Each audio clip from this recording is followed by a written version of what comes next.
What's up, music fans of the internet? I'm Derek, And I'm Kevin.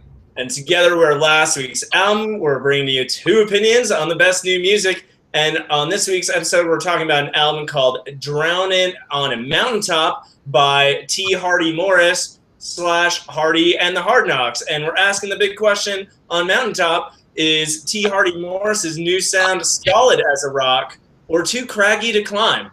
But before we go any further, we're going to start things off like we always do, drinking a beer. So cheers, Kevin, and cheers, everyone at home.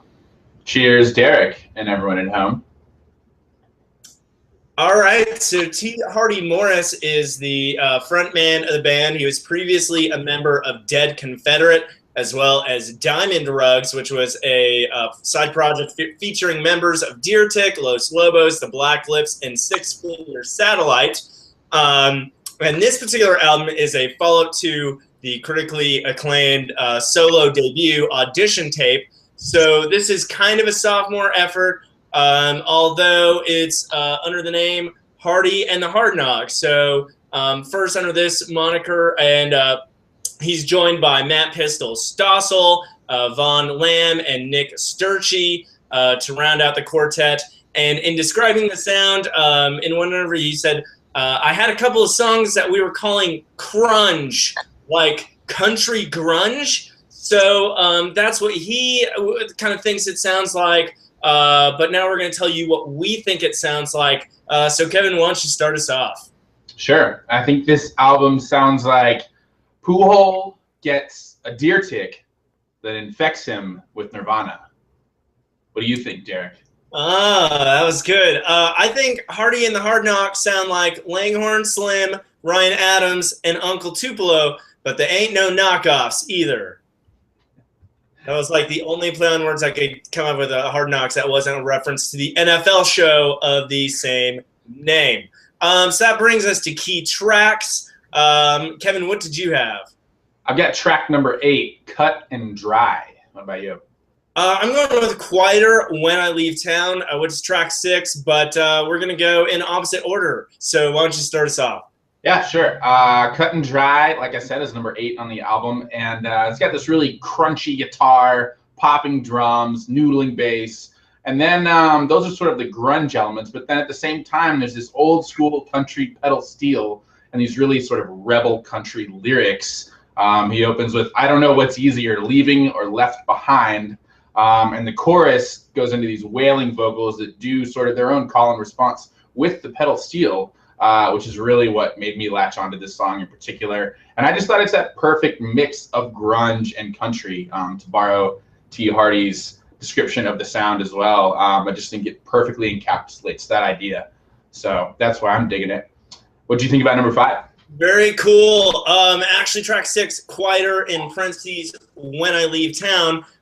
This one, I think, kind of lacks some of the grunge elements, but there's plenty of other cool things going on here. Kind of overall more of a slower pace, driven by this sauntering bass snare, drum beat, soft acoustic guitar, just mournful steel, pedal steel guitar, and kind of a grooving bass line. This really kind of creates for this psychedelic alt-country blues vibe that I really liked.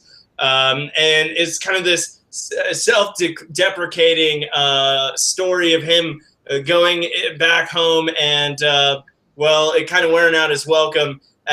In one verse he says, could have been civil, but I raised my voice. I took out a witness, but I left the noise. And they caught me napping behind a bar, outside the bar, outside of my car. So kind of humorous at the same time, but really kind of unique, psychedelic, all-country blues vibes that really captured my attention from the onset. So that brings us to best lyric. Kevin, what did you have? I'm going with a line from that song, Derek, Quieter When I Leave Town. And he sings, I'm leaving now and coming back never. You can't kill time without hurting forever. I just kind of love that play on killing time and hurting forever. I thought it was really short and poignant, and kind of got that, I don't know, instant hook of country lyrics in general.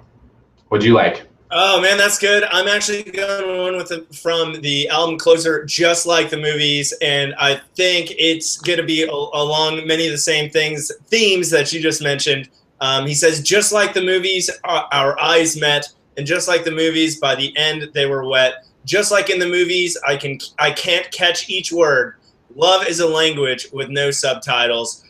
So they're really drawing a parallel between love and in real life and that in the movies, or just kind of life in the movies itself. And who knew T. Hardy Morris was into foreign films, I think, which is really kind of the subtext here. So that brings us to overall rating and asking the big question on Mountaintop: is T. Hardy Morris's new sound solid as a rock or too craggy to climb? Kevin, why don't you start us off? Yeah, I will start with overall rating. On the pro side, I thought it's really quirky and idiosyncratic enough to be really unique sound without being off-putting. It's still pretty catchy and approachable in general. Personally, I had trouble getting into his 2013 solo debut Audition tapes, but this album did a lot more for me. I thought it was great flow. None of the tracks bleed together at all sort of stand on their own. And I thought he sticks to the theme of killing time on your own terms really nicely throughout. Pedal steel player Matt Pistol Stossel, I thought was sort of the highlight of the album. And so overall, 4 out of 5, really strong album. To answer the question, is it solid as a rock or too craggy to climb? There were only 2 parts that were too craggy for me. On Likes of Me and the title track, there were a couple of moments in there. They were a little rough and really grunge in particular. But the rest of the songs in general were really, really strong. And the rest of those 2 songs were really great.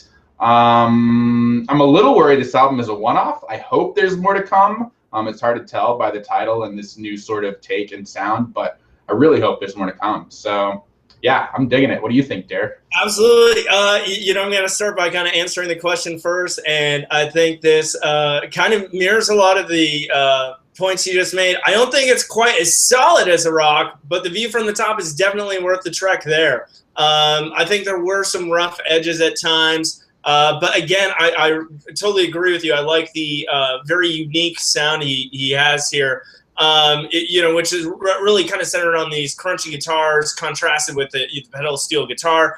It really reminded me of this one Ryan Adams song called Nuclear, which is the album over off Demolition. It's kind of same things. And the first time I heard that song, I really just geeked out because I just love the contrast of those two type things. And overall, I really kind of liked how he kind of really did put together a whole album, not necessarily based entirely on that, but featuring that a lot. Lyrically, I thought it was pretty strong, maybe less so thematically, but a lot of the quick quips and song titles, case in point, Shit in the Wind, were great. Bad, I thought maybe some of the transitions between the more country versus more rock sounds were a little less than smooth, which I think probably just go back to the point with what you were talking about with some of the less refined edges. But overall, I really liked it. I totally agree with you. I hope this is not a one-off because I think this is kind of a cool thing. Really dig these contrasting sounds being put together. So I'm giving it an overall rating of 4 out of 5. So there you have it, a 4 out of 5 from Kevin, 4 out of 5 from myself. So that's an 8 out of 10. So you should go check out Drownin on a Mountaintop by T. Hardy Morris and the Hardknocks as well. Don't forget to tell us what you think as well. And at the same time, don't forget to subscribe to last week's album. We're bringing you 2 opinions on the best new music. And as always, I'm Derek. I'm Kevin. All right, until next time, cheers, guys.